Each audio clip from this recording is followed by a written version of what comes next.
Na balitaan. Muli po kaming magbabalik bukas. Ako po si Greg Gregorio at ito ang Tutok 13.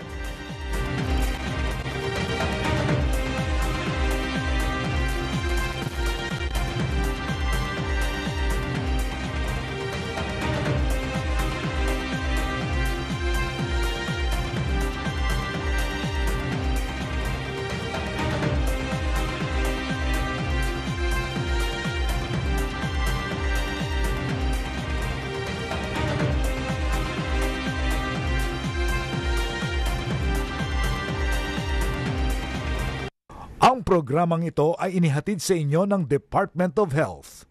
7 Healthy Habits para sa Healthy Pilipinas.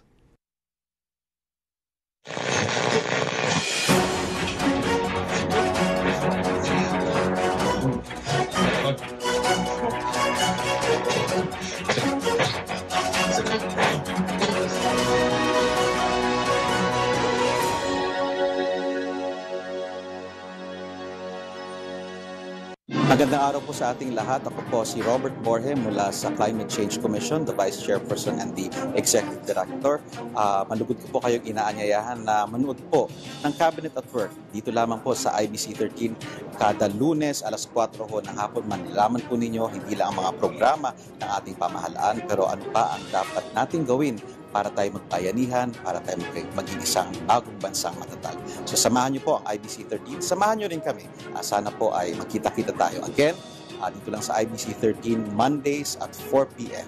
Cabinet at Work.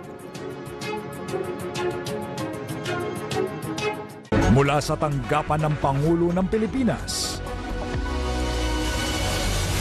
ang mga pinakahuling kaganapan, mga pagpupulong, pagbisita at pagtugon sa pangangailangan ng sambayan ng Pilipino.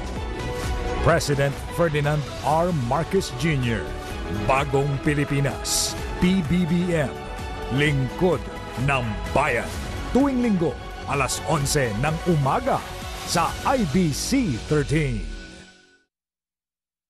Attention kids and families! Get ready for the extraordinary with the new season of Talents Academy.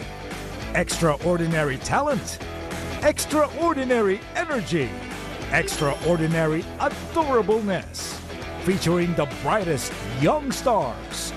Witness the remarkable kids chase their dreams and inspire us all. Talents Academy Season 17.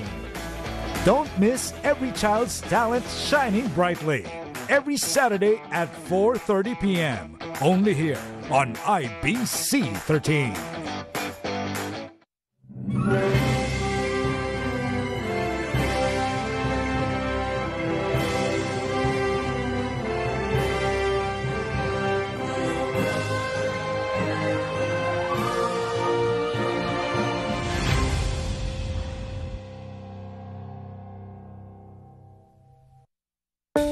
Sa pagpasok ng taong 2023, naitala ang makasaysayang pagtaas ng ekonomiya ng Pilipinas na pumalo sa 7.6% para sa buong taon ng 2022.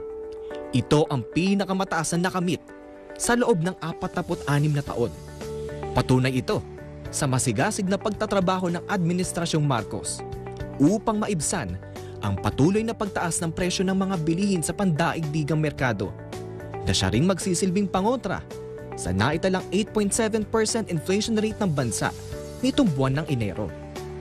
That's what I lose sleep every night over is how to bring down inflation. So I'm determined to make sure that the inflation starts to come down in the first quarter and mag-normalize na pagkatapos nito.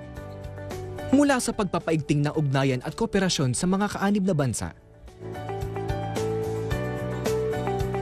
sa paghimok ng mga dayuhan para mamuhunan sa Pilipinas, hanggang sa makalikom na mga kabi-kabilang investment pledges sa larangan ng enerhiya, agrikultura, negosyo, infrastruktura at trabaho, walang tigil ang pag-arangkada ng mga inisyatiba ng pamahalaan para sabay-sabay na makamtan ang pangarap para sa isang bagong Pilipinas.